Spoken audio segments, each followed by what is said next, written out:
আসসালামু আলাইকুম বন্ধুরা, কেমন আছেন? আশা করি ভালো আছেন। সোনা মম কিচেনে আপনাদের স্বাগতম। বন্ধুরা, আজকে আমি ডিমের কুরমা বানাবো।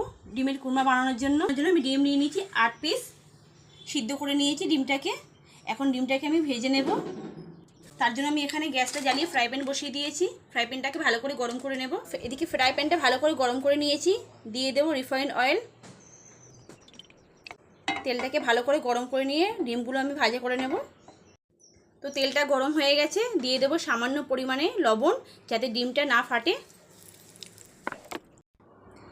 এখন ডিমগুলোকে দিয়ে ভালো করে ভেজে নেব। ডিমগুলোকে আমি একদম হালকা করে ভেজে নিয়েছি। এখন আমি একটা প্লেটের মধ্যে উঠিয়ে নেব ডিমগুলোকে। আমি সব একটা প্লেটের মধ্যে উঠিয়ে নিয়েছি। এদিকে ডিমের তেলের মধ্যেই আমি দিয়ে দেব কিছু শুকনো উপকরণ। শুকনো উপকরণের মধ্যে নিয়ে নিয়েছি দুটো তেজপাতা, কিছুটা দালচিনি, কিছুটা লবঙ্গ আর 3টে এলাইচি। দিয়ে দেবো তেলের মধ্যে, দিয়ে ভালো করে ভেজে নেব। মশলাগুলোকে ভালো করে ভেজে নিয়েছি। এখন দিয়ে দেবো 2 চামচ আদা বাটা ও 2 চামচ পেঁয়াজ বাটা, দিয়ে ভালো করে কষিয়ে নেব।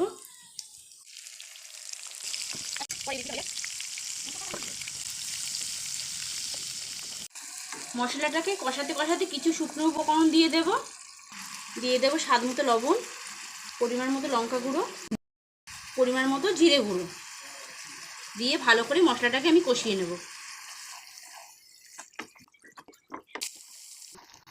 মশলাটাকে ভালো করে কষানো হয়ে গেছে। আমি একটু জল দিয়ে ভালো করে কষিয়ে নেব মশলাটাকে।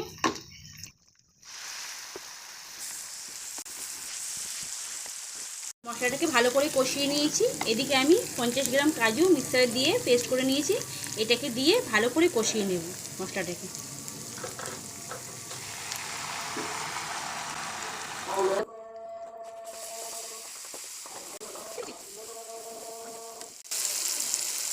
সামান্য একটু পানি,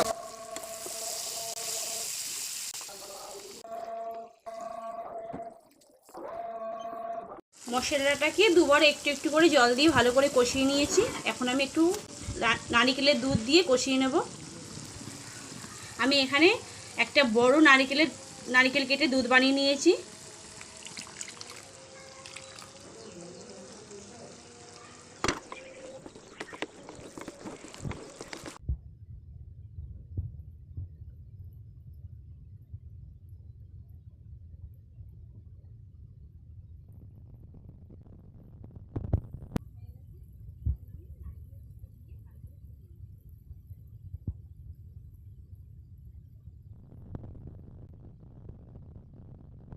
এখন আমি দিয়ে দেব পরিমাণ মতন চিনি।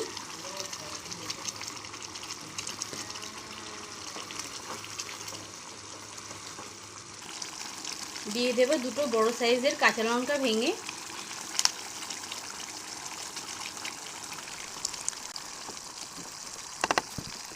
দেখুন ডিমের কুরমাটা আমি ফুটিয়ে কত গাঢ় করে নিয়েছি। এখন আমি ডিমের কুরমার উপরে দিয়ে দেব ভেজে রাখা ব্রেস্তা, উপর থেকে ছড়িয়ে দেব।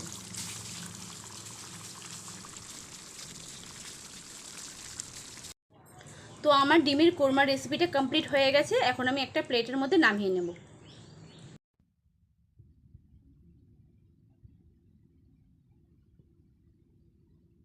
তো বন্ধুরা, আমার ডিমের কোরমা রেসিপিটা কমপ্লিট হয়ে গেছে। আমি প্লেটে নামিয়েও নিয়েছি। দেখুন কত সুন্দর লাগছে দেখতে, দেখেই জিভে জল চলে আসছে। তো বন্ধুরা, একবার হলেও বাড়িতে এইভাবে এই প্রসেসে বানিয়ে দেখুন, খুবই সুন্দর লাগবে খেতে, অসাধারণ লাগবে। তো বন্ধুরা, আমার ভিডিওটা যদি ভালো লেগে থাকে আমাকে লাইক কমেন্ট শেয়ার করবেন, সাবস্ক্রাইব করতে ভুলবেন না, আর পাশে থাকা বেল আইকনটাকে প্রেস করে দেবেন। আমি আবার নতুন নতুন ভিডিও নিয়ে চলে আসবো আপনাদের মাঝে। তো বাই বাই বন্ধুরা, আল্লাহ হাফিজ। নেক্সট ভিডিওতে দেখা হচ্ছে। ভালো থাকবেন, সুস্থ থাকবেন।